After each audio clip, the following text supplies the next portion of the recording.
Our 11-week journey came to an end with one more planned stop at the Writing-on-Stone Provincial Park. We left British Columbia on the Crow's Nest Highway. This highway actually goes all the way to Medicine Hat in Alberta. Much earlier, in Lethbridge, we turned south on Highway 4 to Writing-on-Stone Provincial Park. Welcome to our escapades.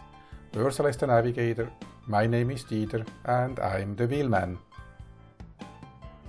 We could see the Sweetgrass Hills in northern Montana as we left the Crow's Nest Highway. They rise over 1,000 meters above the prairies. In our previous videos about the Canadian prairies, we talked about the 800 meters elevation gain through the prairies, Winnipeg at 239 and Calgary at 1,045 meters above sea level. The visitor center is located before the road dips down to the campground. The park is a UNESCO World Heritage Site. We set up our camp and went to the visitor center to pay for the campsite. We spent some time there to learn about the history, the trails, and the Blackfoot Nation. Writing-on-Stone Provincial Park is in the Milk River Valley, surrounded by a spectacular formation of sedimentary towers. It took 85 million years to form the coulées and hoodoos we see today. They are not part of the Alberta Badlands, even so they have similar features. Winter is coming and the campground turned off the water at the end of September. However, there is one tap near the dump station that works all year. Most sites have power all year long and the vault toilets were open as well. The Matapiiksi or Hoodoo Interpretive trail starts from the Deus area. A stunning and unique landscape that does not need words to explain.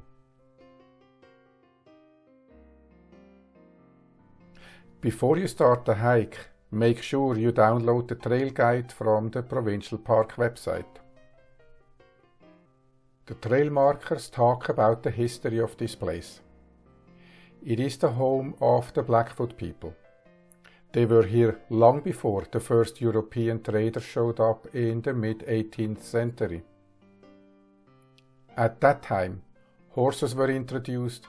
They were not native to North America. The Blackfoot's history is passed on in their stories. They don't have a written language. Petroglyphs and pictographs give us an insight into their past.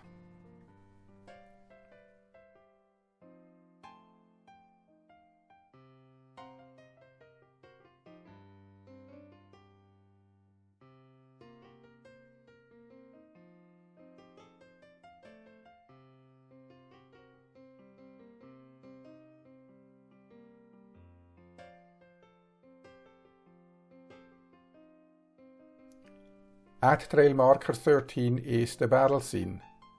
The description explains the history and shows the carvings with all the details.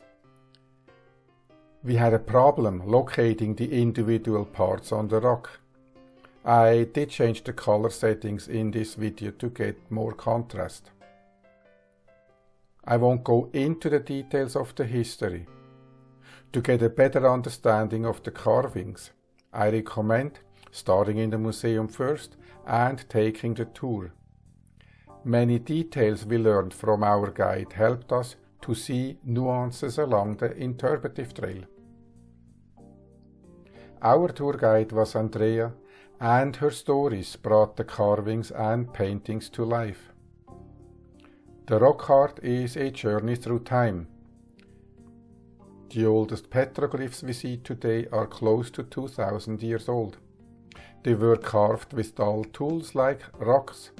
Sharper tools with edges were used later.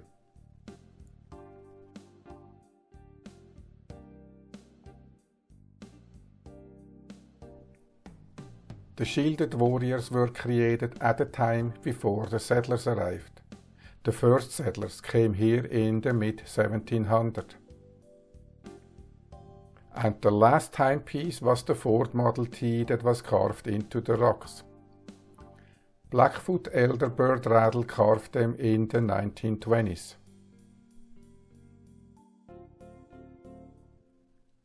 And then it happened. The Sweetgrass Hills were sugar-coated, aka snow. A sure sign that our summer vacation was over. We headed north to the Trans-Canada Highway. Near Chaplin Lake in Saskatchewan, more of the white stuff, but it is not snow. There are large salt deposits there. Very impressive. We took 2 days to cross the prairies. A hotel replaced our camping trailer. Our excuse? It was easier to find a hotel than a campground that was still open.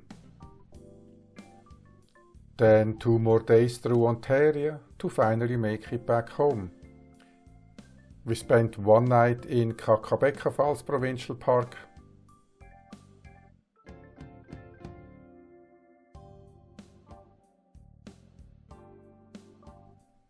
And the last night in Lake Superior Provincial Park.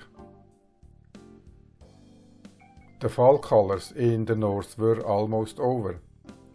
We left on July 17th and were back on October 9. 12 weeks on the road in Canada. What a beautiful country. Thank you for watching and we'll see you out there.